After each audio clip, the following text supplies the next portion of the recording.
તે ટૂંકા થઈ ગયા છે અને માં ભગવતીનો દેવતાઓ દ્વારા જય જયકાર થવા લાગ્યો છે. માં ભગવતીની જય હો, આપકી જય હો, આપકા વિજય હો. હે માં જય જુગધરની સત્યુગરની સંકટહરની સુખદાતા કારણ સંકરની કારણ કરની મોજ ઉગરની જગમાતા. સૈનિકો નિષ્ફળ ગયા અને સુવર્ણોત્તરનો ધનુષના ટુકડે ટુકડા થઈ ગયા છે. કોપાયમાન બનેલો અસુર હાથમાં પડી ચલાઈ અને દેવીના રથની પાસે આવ્યો અને દેવીએ એવો ભયંકર હુંકાર કર્યો કે તેના પ્રભાવથી ચૈત્ય પડીને ખાક થવા જઈ રહ્યા છે. ફરી પાછા દેવતાઓ માં ભગવતીની વંદના કરવા લાગ્યા છે. હે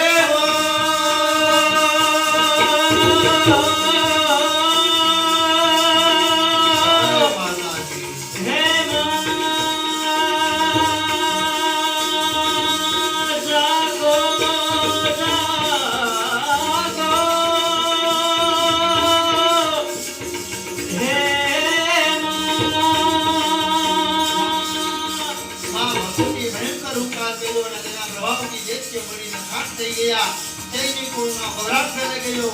તેઓ ભાગી ગયા. રાજા શુંભે ધર્મમુંડને યુદ્ધ કરવા માટે મોકલ્યા છે. ધૂમ્રલોચનનો આવી રીતના માતાજીએ પોતાના બાણની ભયંકર વર્ષાથી એમને એ અસુરોનો વિનાશ કર્યો છે. બોલે શ્રી મહાકાળી માત કી જય. રાજા શુંભે ધૂમ્રલોચનનો વધ થતા પોતાના સેનાપતિ એવા ચંદ્રને મુંડને યુદ્ધ કરવા માટે મોકલ્યા છે અને કહ્યું કે નિર્લજ સ્ત્રીને યુદ્ધમાંથી પરાસ્ત કરી એને પકડી અને મારી પાસે લાવો અથવા એ માયાને તમે ત્યાં મારી નાખો.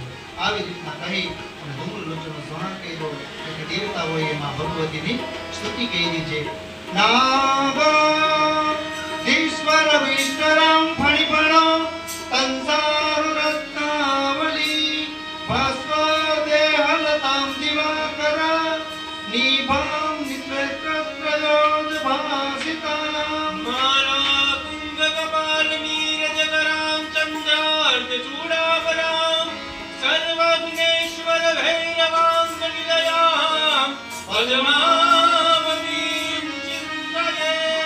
હે મા દુર્ગા, હે સર્વજ્ઞેશ્વર, ભૈરવના ખોળામાં નિવાસ કરનારા, નાગરાજના આસન પર બેસેલા, મણિઓની વિશાળ માળાથી શોભી રહેલા, સૂર્ય સમાન નેત્રોવાળા, અતૂટ શોભી રહેલા, કમળ ધારણ કરેલા, અર્ધચંદ્રનો મુકુટ ધારણ કરેલા આ દેવીને અમારા નમસ્કાર કહે છે.